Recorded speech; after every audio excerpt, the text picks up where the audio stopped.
Assalamualaikum. Waalaikumsalam. Ini kelas 6B ya? Iya, Pak.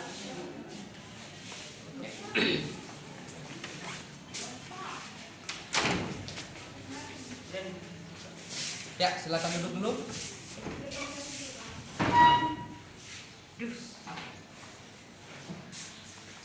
Oke, sebelum kita mulai pelajaran, perhatikan dulu dirinya ada sampah tidak? Tidak ada, Pak. Bersih ya? Bersih, Pak. Bersih, Pak. Sudah menyapu tadi, Pak. Jangan menyapu. Oke.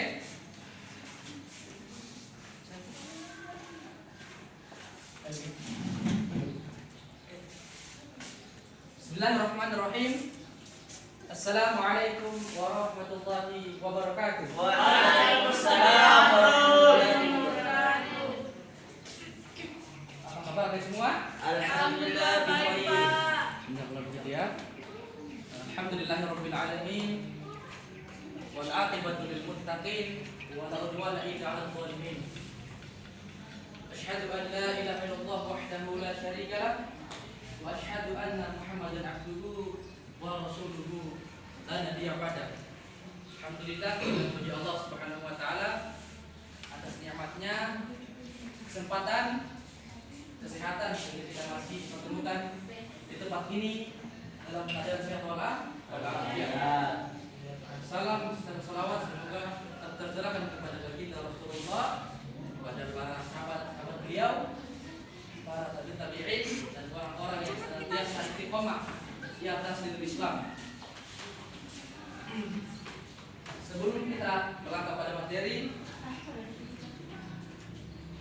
Bapak akan bertanya lebih dahulu. Ada yang masih ingat materi tentang minggu lalu?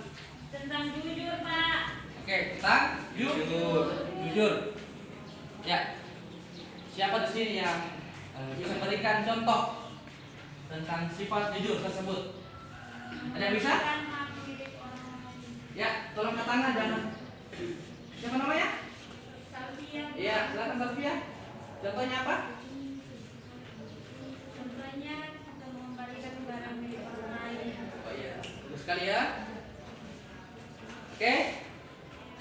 Jadi sebelum kita mulai pada materi, lebih dahulu Bapak akan ngabsen dulu ya. Iya, Pak. Ya, tolong HP-nya di silent dulu ya, bentar ya. Dian Mahendra, Hadir, Pak. Abed Basuki, Hadir, Pak. Putri Haidar, Hadir, Pak. Nur Salvia. Hadir, Pak. Ya, hadir semua ya. Ya, Pak. Oke. Siapa jadi ketua kelasnya? Rian, Pak. Rian. Oke. Hadir, Pak. Jadi sebelum kita mulai pelajaran, terlebih dahulu marilah kita berdoa. Semoga apa yang kita pelajari, apa yang kita akan pelajari dimudahkan oleh Allah Subhanahu wa taala untuk kita belajar dan amalkan. Oke, kepada ketua kelas silakan pimpin doanya. Baik, teman-teman sekalian, sebelum kita belajar, marilah kita berdoa. Berdoa dimulai. Berdoa selesai.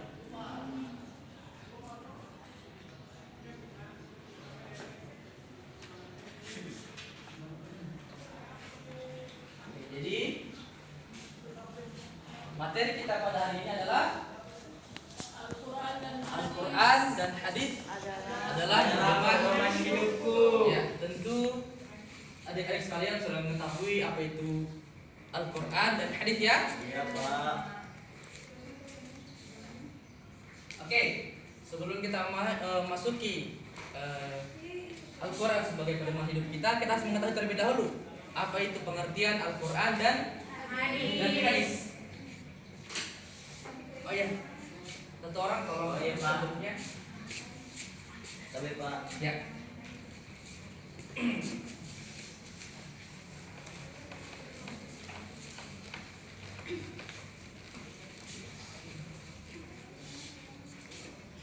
Oke. Definisi Al-Quran dan hadis. Al-Quran secara bahasa berasal dari bahasa apa? Bahasa Arab. Yaitu akar katanya Qur'an. Qur'an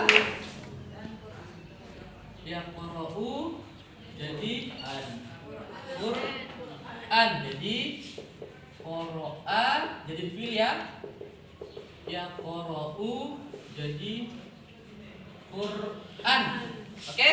Iya, Pak. Secara bahasa artinya adalah bacaan. Nah, yang artinya kan baca. Ini artinya bacaan ya. Sedangkan menurut istilah Al-Quran adalah kalam Allah Subhanahu wa taala atau wahyu Allah yang diturunkan kepada Nabi Muhammad melalui perantara malaikat Jibril dan diajarkan kepada umatnya dan membacanya merupakan ibadah. Yaitulah pengertian Al-Quran. Al-Quran adalah wahyu Allah yang disampaikan kepada Nabi Muhammad melalui perantara malaikat Jibril alaihi salam. Yang kedua, ada pengertian hadis.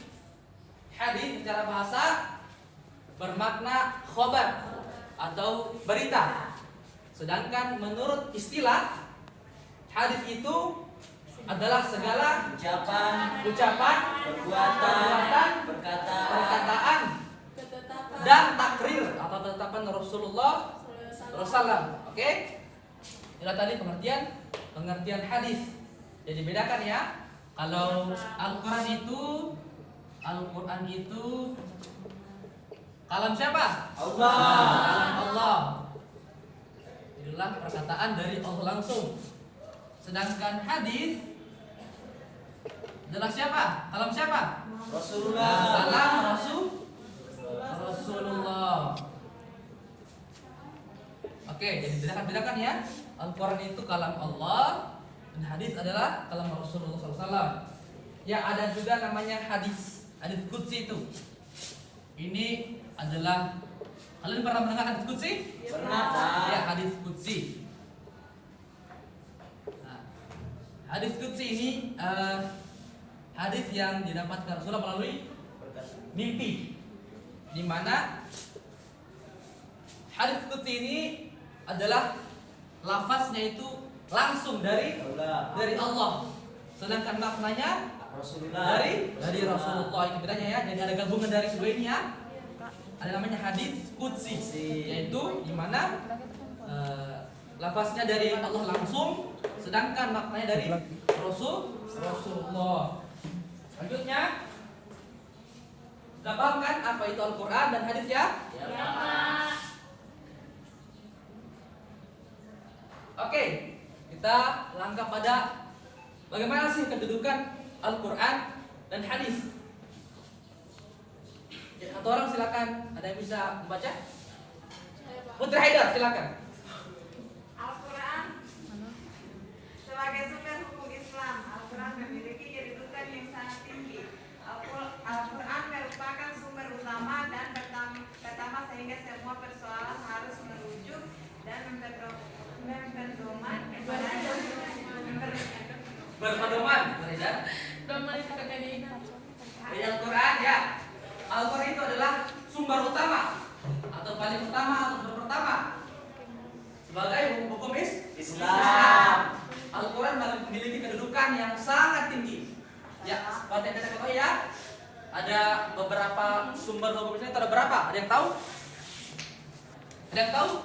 Sumber hukum Islam ada berapa? Ada 3, Pak. Yang pertama apa? Al-Quran. Artinya Al-Quran. Yang kedua Hadis. ya, hadis atau apa? Sunnah. Yang ketiga apa? Ijma ulama. Ini adalah kesepakatan para ulama. Ada yang lain itu seperti kias ya. Iya, Pak. Ya teman ya. Jadi tapi kali ini kita akan membahas tentang hanya dua saja ya. Oke? Selanjutnya kedudukan hadis.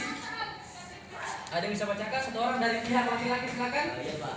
Hadis merupakan salah satu sumber hukum Islam. Hanya saja hadis berada satu tingkat di bawah Al-Quran. Artinya jika sebuah perkara hukumnya tidak terdapat di dalam Al-Quran atau ada ayat yang menjelaskan secara umum saja, maka hadis akan apa itu, Pak? Apa itu? Akan menghentikannya. Oh iya, Pak. Jadi hadis adalah sumber kedua setelah Al-Quran. Dia berada di bawah Al-Quran. Jadi hari ini muncul ketika ada makna-makna dalam Al-Quran yang secara umum yang masih butuh penjelasan, sehingga perlu ada hadis untuk menjelaskannya. Oke? Ya, Pak. Nah, jadi nanti kita akan bahas lagi selanjutnya ya tentang hal tersebut ya. Ya, selanjutnya hubungan Al-Quran dengan hadis. Jadi hubungannya itu sangat erat sekali ya. Jadi Al-Quran dan hadis saling melengkapi. Ya, silakan seorang dibacakan. Terminta yang teman-teman, silakan terminta. Bagian C, hubungan Al-Quran dengan hadis. Bila kita lihat dari fungsinya, hubungan hadis dengan Al-Quran sangatlah berkaitan. Karena pada dasarnya hadis berfungsi menjelaskan hukum-hukum dalam Al-Quran dalam segala bentuknya sebagaimana disebutkan di atas.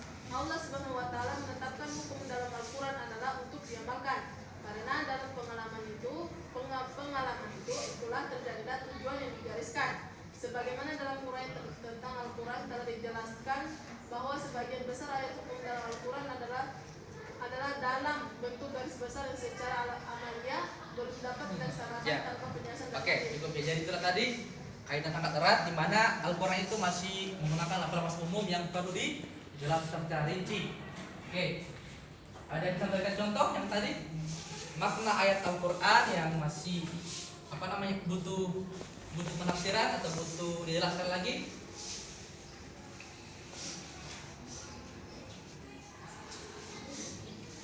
Ada? Tidak ada, Pak. Oke, sebentar kita bahas ya, oke? Iya, Pak. Selanjutnya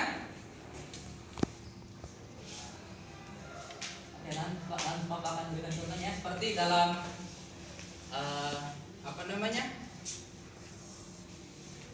perkara wudu.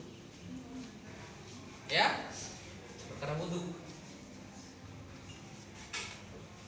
Jadi di Al-Quran hanya dijelaskan bagaimana wudu secara umum kan? Itu adalah sebagai silakan buka surah Al-Maidah. Al-Maidah ayat 3.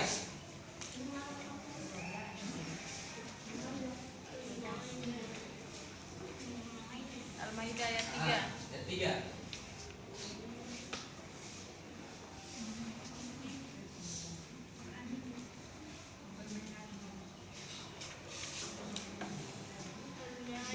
Kalau nggak salah tentang faiza kumtum ila sholati waghsilu, itu tentang ayat tentang apa? Betul ayat 3 atau ayat selanjutnya? Ayat 6. Ayat 6 ya?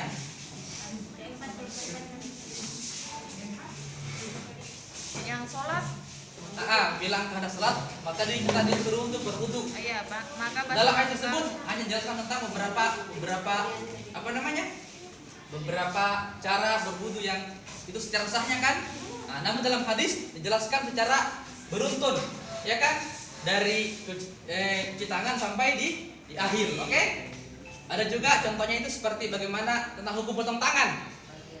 Bagaimana hukum dalam Al-Quran potong tangan? Apakah langsung potong sampai di sini atau bagaimana? Ternyata dijelaskan dalam hadis ya. Iya Pak. Iya Pak. Oke, selanjutnya. Oke. Itu tadi ini pentingnya hadis ya. Pertama, menguatkan dan menegaskan hukum-hukum yang tersebut dalam Al-Quran. Yang kedua, memberikan penjelasan tentang apa yang dimaksud dalam Al-Quran. Yang tadi kan seperti itu ya. Terus menjelaskan arti yang sama dalam Al-Quran. Keempat, merinci apa-apa yang ada dalam Al-Quran, disebutkan secara garis besar. Contohnya itu seperti tentang zakat fitrah. Kan Al-Quran kan hanya disuruh berzakat, tapi tidak ada penentuan berapa yang dizakatkan kan? Nanti dalam Al-Quran nanti dijelaskan, seperti hadis nanti jelaskan seperti itu ya. Iya, Pak. Selanjutnya, membatasi apa-apa yang dalam Al-Quran disebutkan secara umum. Yang keenam, memperluas maksud dari suatu yang tersebut dalam Al-Quran. Ada pertanyaan? Oke, selanjutnya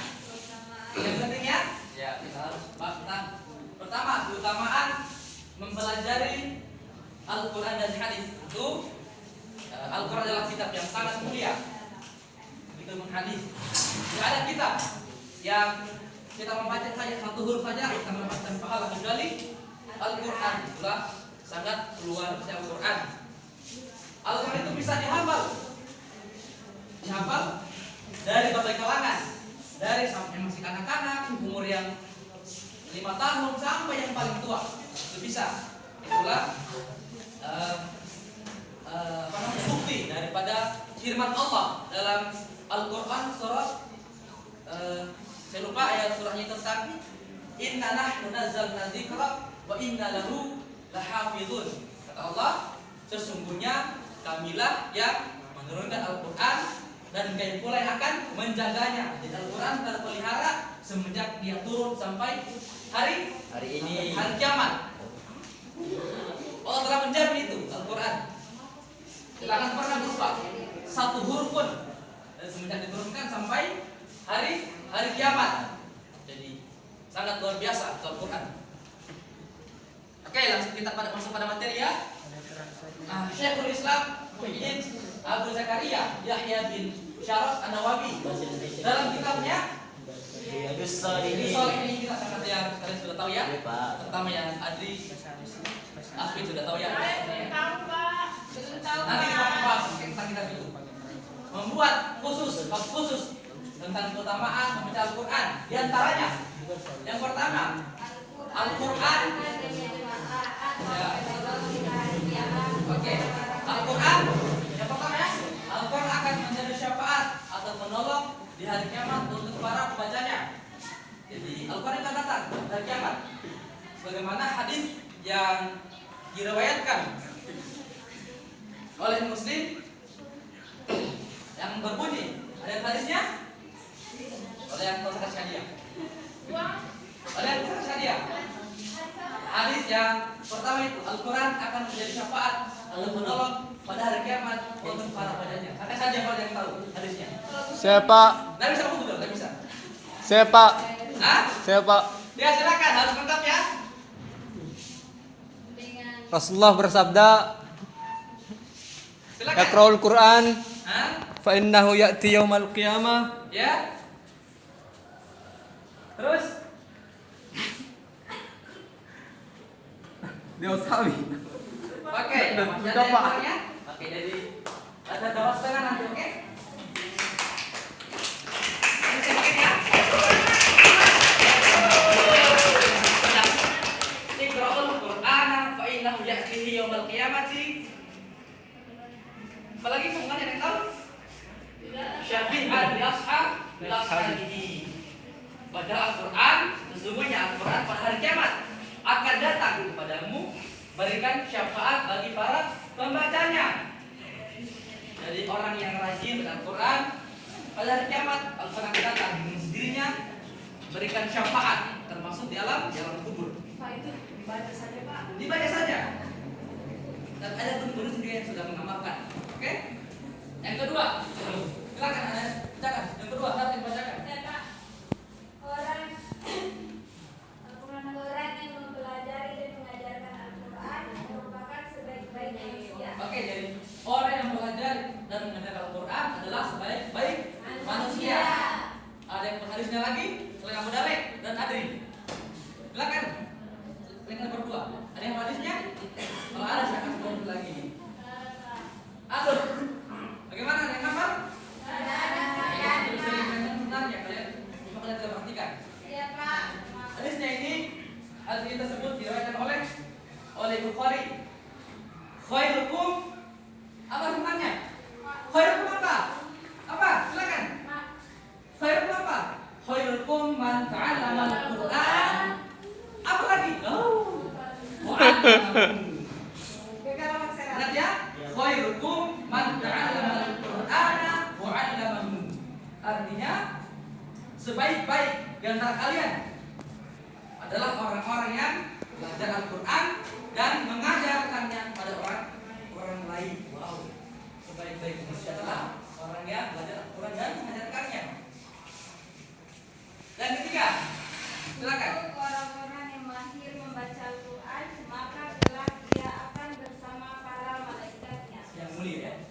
Jadi orang yang mahir, bukan mahir, ya lancar banget. sebuah hadis yang Rasulullah bersabda, "Alladzina yaqra'una al-Qur'ana bil mahirah bihi ma'a sawatil karamil barah."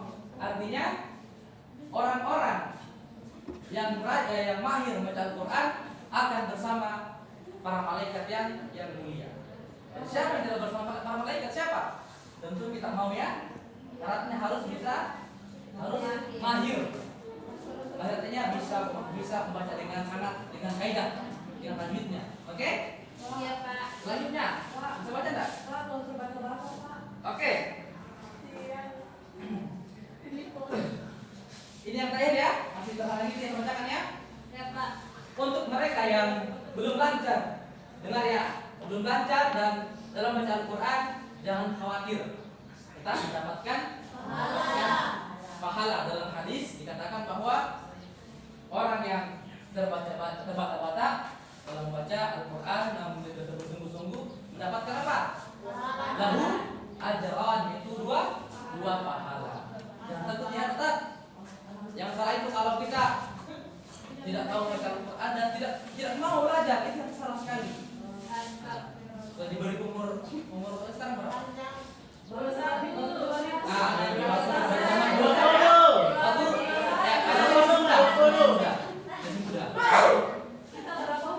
Ya, 28 Mas. Oke, jadi kita beberapa keutamaan baca Al-Quran. Bayangkan kalian dari sekarang 20 tahun kira-kira sudah bisa nggak baca Al-Quran? Oke, untuk punya pertanyaan, kira-kira kalian berada di tingkat mana ini? Ada pasti kan Al-Quran? Tapi silakan, kira-kira saat ini berada di tingkat mana ini dari tempat ini? Yang terakhir, Pak. Terakhir? Yang paling terakhir sama Pak. Terakhir juga? Terakhir Pak. Tapi insya Allah selalu berusaha. Iya, oke, berusaha ya. Harus selalu berusaha. Di sini banyak teman-teman yang sudah bisa baca Al-Quran, ada Adri, Abu Dale. Oke, jadi itulah beberapa keutamaan membaca Al-Quran. Dari rumah, terlambat hujannya. Oh, silakan. Hujan. Sambil panas.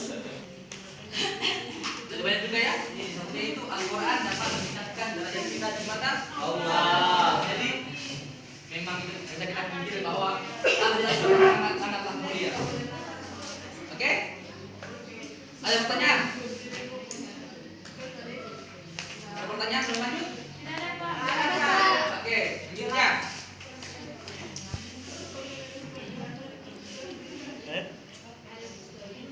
Ini ada hadis, silakan dibaca satu orang. Cukup baca terjemahannya kan? Silakan, ada yang bisa? Arni, silakan. Ya, silakan Inan.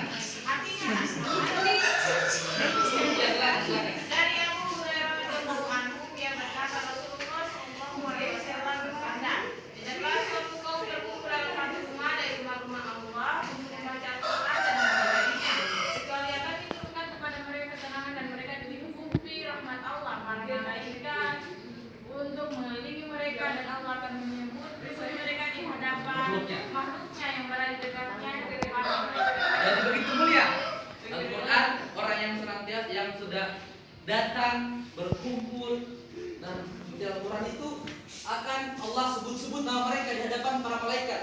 Ya Allah, termasuk orang-orang yang menuntut ilmu. Lalu Allah banggakan kepada para malaikatnya seperti itu. Oke, masya Allah ya. Selanjutnya beberapa keutamaan dari hadis ya. Oke, pertama itu wajah para penuntut hadis itu cerah dan berseri-seri. Ini orang-orang yang senantiasa mengamalkan sunnah Rasulullah. Selanjutnya para penuntut ilmu itu yang paling banyak bersolawat, yang paling mengerti ya. Selanjutnya mengadakan riba. Untuk menuntut ilmu, hadis memiliki keutamaan yang sangat besar. Oke, ini kita bisa melihat imam siapa yang Bukhari sampai berbulan-bulan mencari hadis saja sudah masya Allah ya. Ya Pak. Selanjutnya Belajar hadis memberikan manfaat dunia dan akhirat. Selanjutnya Mempelajari hadis sama kedudukannya dengan mempelajari Al-Quran. oke, terus selanjutnya. Mempelajari dan meriwayatkan hadis. Oke. Terhalang dengan penulis ya. Iya, Pak. Mempelajari dan meriwayatkan hadis lebih afdal dari berbagai macam ibadah sunnah lainnya. Oke? Sebelum kita lanjut ada pertanyaan? Tidak ada, Pak. Saya Pak, Ya, silakan Saudara Adri. apa yang dimaksud dengan hadis muttafaqun alaih Pak? Oke. Hadis muttafaqun alaih. Ada yang lain? Tidak ada, Pak. Aku tanya. Oke, kita lanjut ya. Hadis muttafaqun alaih itu ya, sering kita mendengar ketika para dai muda atau dai yang sudah profesional itu membacakan dari hadisnya itu muttafaqun alaih. Hadis itu adalah hadis yang diriwayatkan oleh siapa? Muslim dan Bukhari. Oleh dua orang yang Muslim dan Bukhari yang tingkatannya sangat tinggi sekali. Jadi itu ada hadis yang paling tinggi tingkatannya. Dan dari hadis juga itu ada tingkatannya ya. Ada hadis yang sahih, ada yang apa lagi? Yang hasan dan hadis yang dhaif, banyak hadis. Yang paling tinggi adalah hadis muttafaqun alaih karena diriwayatkan oleh dua imam yang sangat mulia yaitu Bukhari dan Muslim. Ya, silakan Fahmi. Pak, bagaimana caranya tahu hadis sahih, dhaif dan hasan? Iya. Untuk mengetahui kita harus mempelajari namanya ulumul hadis. Nah, ada pakar-pakar. Silakan belajar nanti kalau sudah S2 silakan ambil. Oh, Iya. Ada pertanyaan lagi?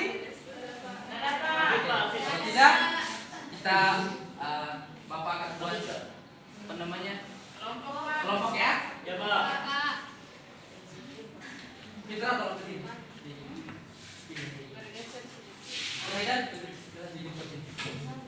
Kemudian tolong. Ini kelompok 3 Pak. Oke, jadi Bapak akan bagi tiga kelompok. Oke? Iya, Pak. Kelompok 1, Kelompok 2. kelompok 2, dan kelompok 3. 3. Oke. Tugasnya tadi. Oke, silakan siapkan pulpennya ya, satu orang. Jadi tolong nanti tugasnya itu akan menjelaskan di depan ya. Ya Pak. Cabut saja ya. Tugasnya itu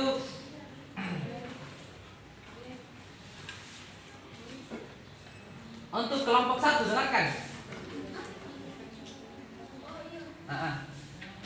Silakan bacakan, sebutkan dan jelaskan hadis tentang keutamaan orang-orang yang belajar Al-Quran dan mengajarkannya kepada orang lain. Yang kedua, untuk kelompok 2 ya, yaitu tugasnya itu sebutkan dan jelaskan tentang Al-Quran akan menjadi syafaat bagi para pembacanya. Untuk kelompok 3, tugasnya itu adalah menjelaskan tentang bacakan hadis dan menjelaskan tentang orang-orang yang mahir membaca Al-Quran akan bersama para malaikat yang mulia. Sudah ya? Bapak beri waktu 3 menit ya. Silakan didiskusikan. Soalnya itu menjelaskan, sebutkan dan jelaskan tentang hadis, keutamaan membaca Al-Quran dan mengajarkannya. Kelompok 2 juga, Pak. Kelompok 2 itu keutamaan Al-Quran itu mendapatkan syafaat pada hari kiamat. Kalau kelompok 3 itu orang-orang yang mahir membaca Al-Quran bersama para malaikat yang mulia. Ya, silakan. Waktunya 3 menit ya.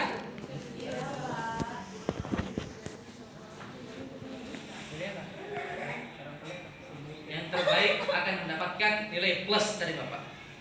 Tidak dapat hadiah, Pak. Insya Allah nanti. Di hari kiamat nanti. Amin. Silakan.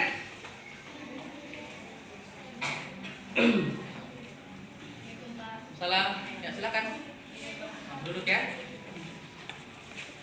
Waktu tinggal 1,5 menit. Itulah waktu cepat berlalu.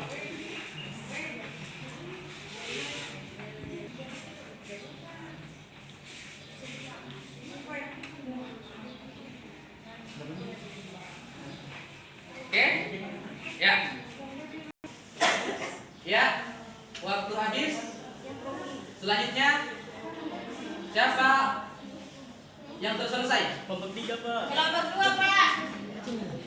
Kelompok 2. Oke, silakan kelompok 2 perwakilannya. Siapa? Ya, silakan.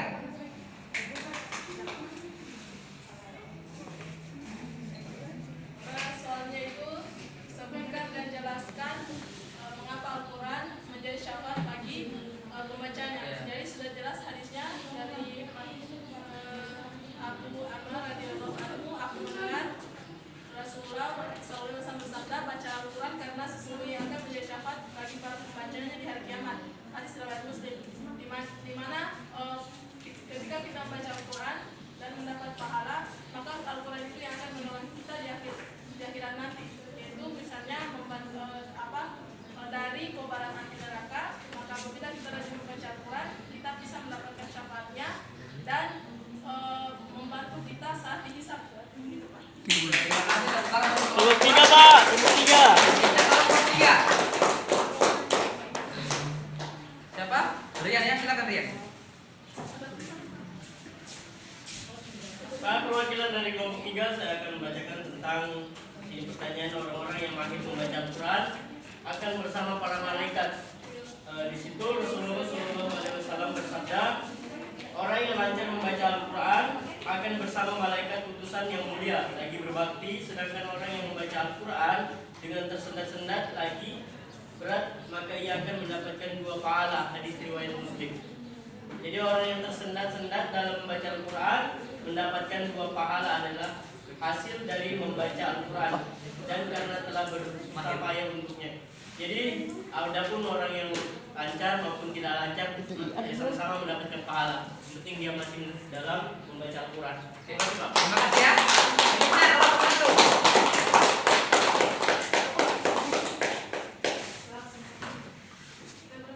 Kelompok 1 selesai. Silakan.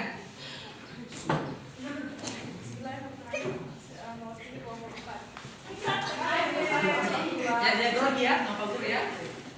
Hadis tentang manfaat baca Al-Quran itu hadis saja nih, Pak. Ya, silakan. Sebaik-baik kamu ialah orang yang mempelajari Al-Quran dan mengajarkannya kepada orang lain. Hadis riwayat Bukhari dan Muslim.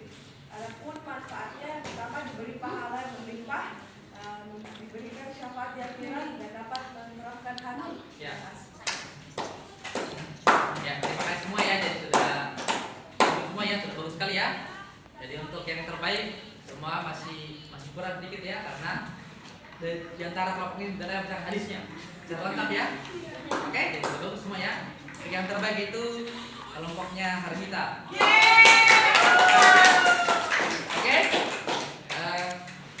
Sebelum Bapak tutup, Bapak akan jelaskan kembali kesimpulan daripada materi kita ya. Pertama, kita harus menjadikan Al-Quran dan hadis sebagai rujukan utama pedoman kita dalam hidup dan kehidupan sehari-hari. Yang kedua, untuk ada sekalian yang masih, mohon maaf ya, yang masih belum bisa baca Al-Quran, ayo masih ada waktu untuk kita semua masih diberi oleh Allah, kita manfaatkan waktu yang ada untuk baca Al-Quran. Untuk yang sudah mahir, ayo ajar teman-teman yang belum mahir ya.